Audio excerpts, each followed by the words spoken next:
Hello and welcome to the third series of the round of 8 of the ESL, which is War 3 that I will be casting.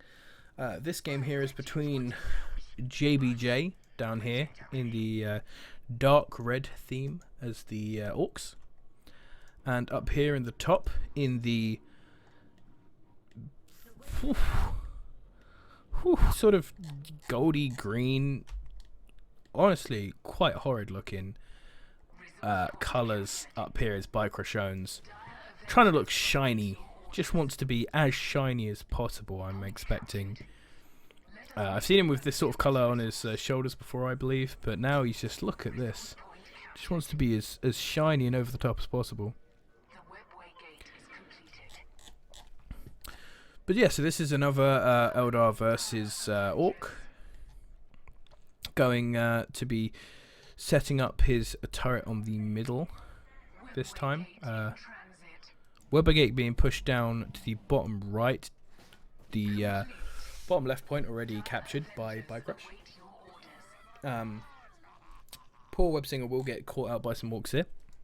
But you can see a lot more aggressive play here coming out from Bikerushownz. The Bonesinger coming up here to catch any boys in melee that he can. Dire Avenger's going to try and just catch out this Gretchen squad. Then is going to be hitting these boys here. This Bonesinger not really wanting to get caught. It's going to teleport up and is then going to engage this first squad of boys in melee combat. The good plasma hit there. This first Dire squad is desperately trying to get out of melee combat, and now that the Orcs run up to the second Dire Avenger squad, they are going to push back. Brave Websinger there. Reinforcement squad of boys is going to force more Dire Avengers back, but this Bonesinger is back here to grab up one of them in melee combat again, if she can. This one squad of Dire Avengers here getting quite caught up. Back on the other side of the map we have some Gretchens once again tickling away at this. A good plasma grade hit there. That is going to force the Orcs to get away. It's going to break their confidence. The webway has been relocated to behind Bikerush's forces. And JBJ feeling a bit wounded there. He's going to back off. Now, once again, I feel like so far in this matchup, the Eldar has the advantage once they have this set of Dire Avengers out here and they can get the webway out with Fleet of Foot and the excellent use of the Bonesinger's teleport. And the Orcs really have to try and sort of aim for that mid game where the Orcs seem to be the most powerful overall.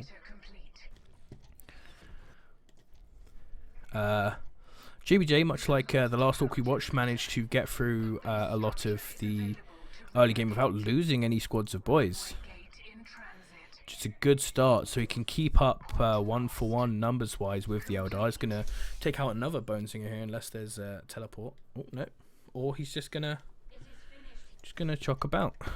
Seeing that, Bikerush is gonna run up here to defend. These Orcs are really putting themselves in a bad position now. They're gonna run up to try and take out some of these resource gens, but they are gonna just be followed up by some Dire Avengers. Another Websinger gonna be trying to sit here, gonna teleport away, teleporting down to this point actually. Very aggressive teleport, I like that.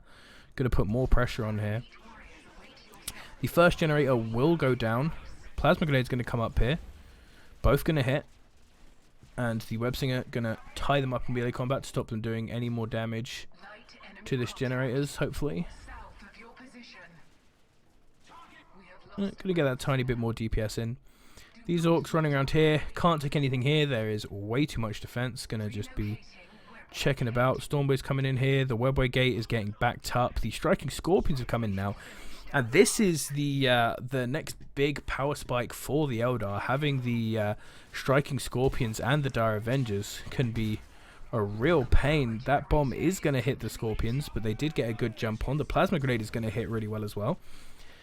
This is dealing quite a bit of damage to these Orcs. The shields of the Scorpions just going down. They do run down a bit from that bomb, but still going to get hit, and now they're taking life damage. They're falling pretty fast. The stun from the boys might be enough to lock them up, but all of the Dire Avenger squads there now Going to get a really good hit on there, and that is going to be the trade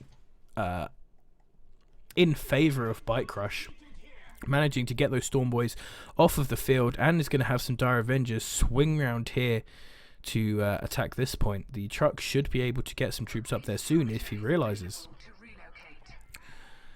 But that is going to put JBJ in quite a bad position. As soon as the advantage comes out with that power spike from the Eldar, they make use of it. Now this Dire Avenger squad is unfortunately just going to go down, unfortunately for Bikerush. Good reactions there by JBJ, very well done. We have the Spirit Stone going up here, Shoal Shrine. Entirely wrong, don't know where I got Spirit Stone from, but I mean I like it, should be called that.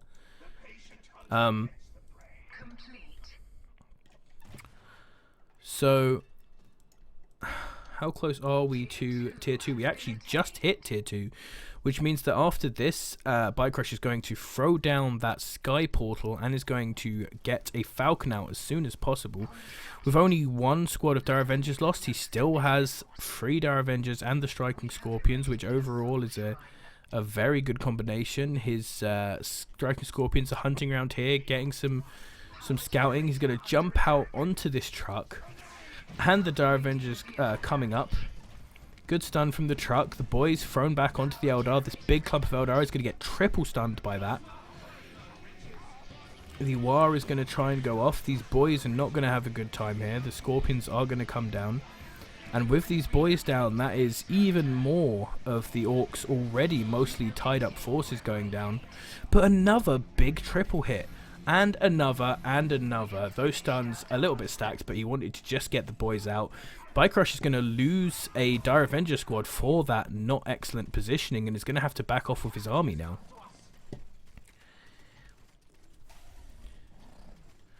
The Scorpions going to invis and run off here on the hunt, as they will.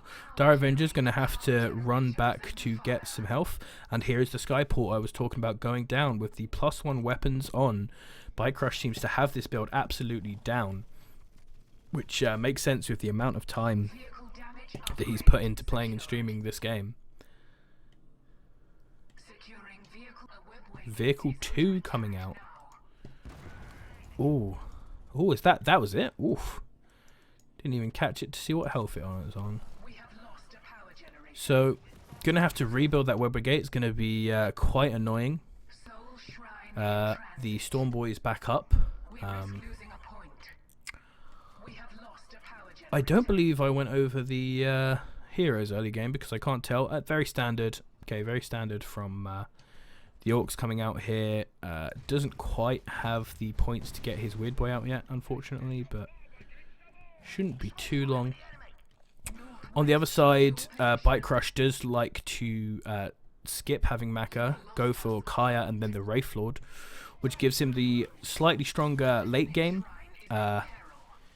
in exchange for not having quite the punch quite as early. The Orcs are going to have 2 strong heroes out in the time where there are only the Striking Scorpions.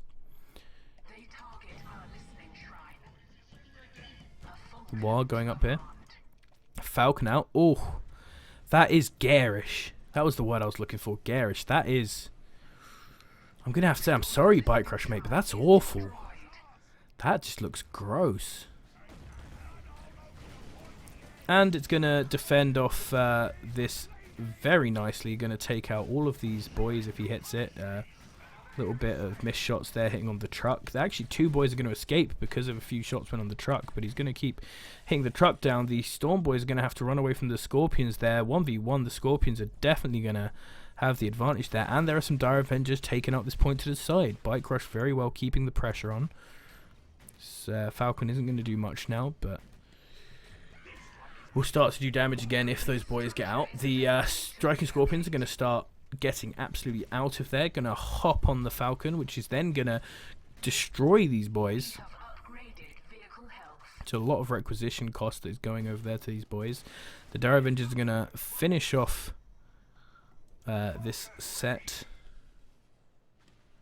and drop the Scorpions out over here so they can take this point. Is there anything else? There is not anything else coming out vehicle-wise. I have not missed anything. Escalation phase 2, though. This means that their income has gone up, which will allow Bikerush to start pumping out more of those tier 2 units, and will allow the Orcs to start getting up some more counters. Ooh, good TP up there is going to dominate that Dire Avenger squad.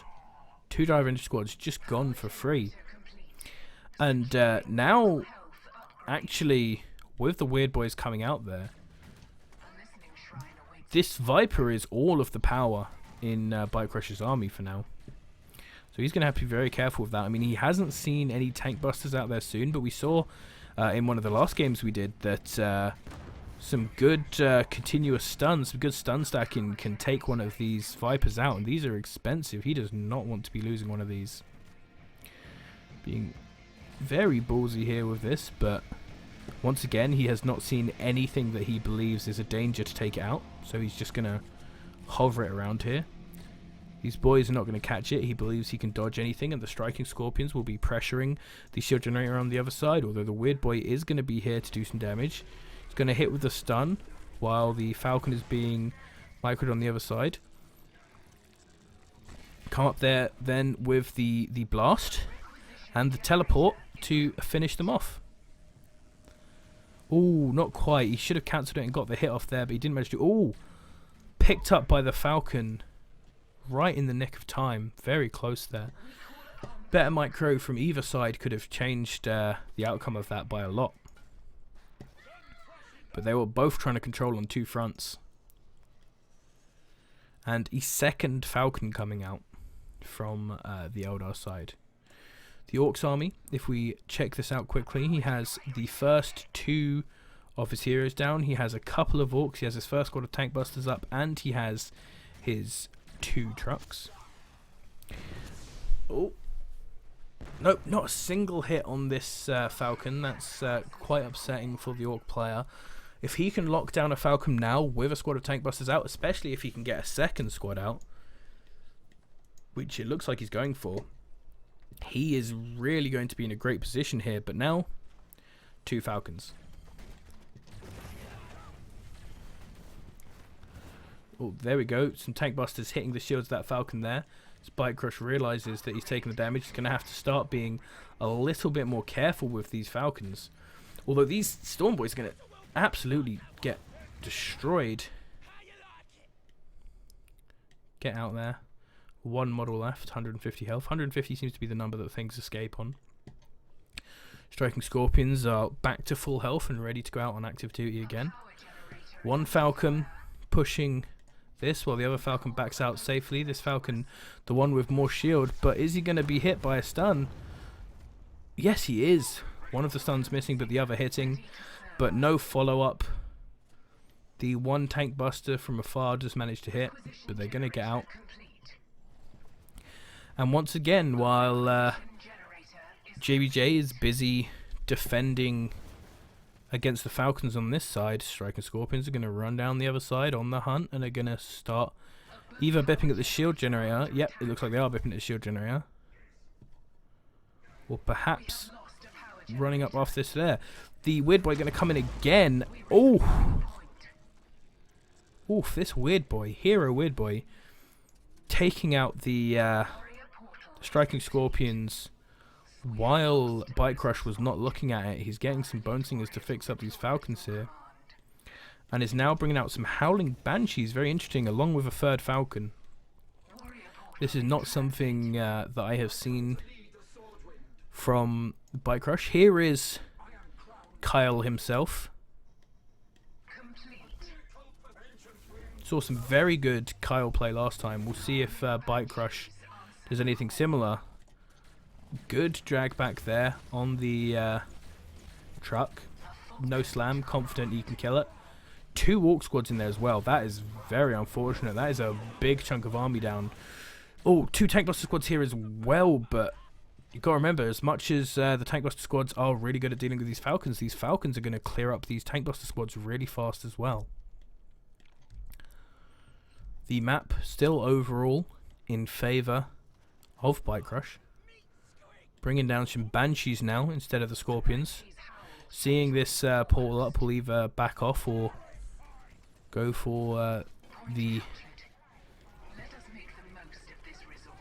Or they're just going to get stunned by a Weird Boy and absolutely taken out.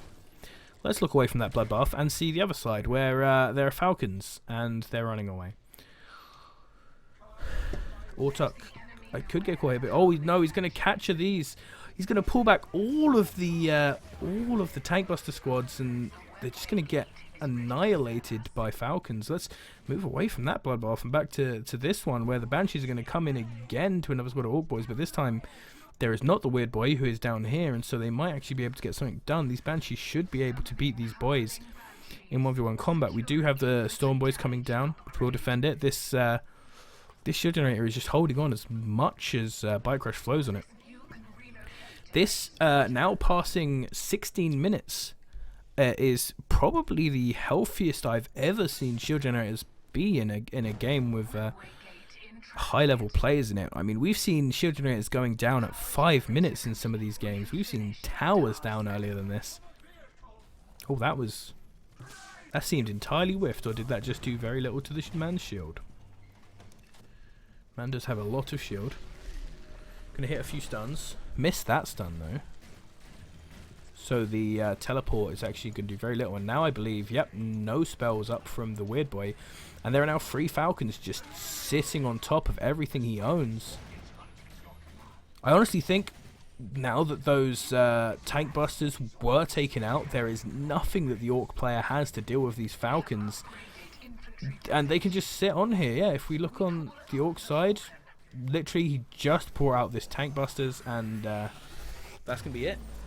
With a good catch from the boy Kyle, Bikerush goes 1-up in this series.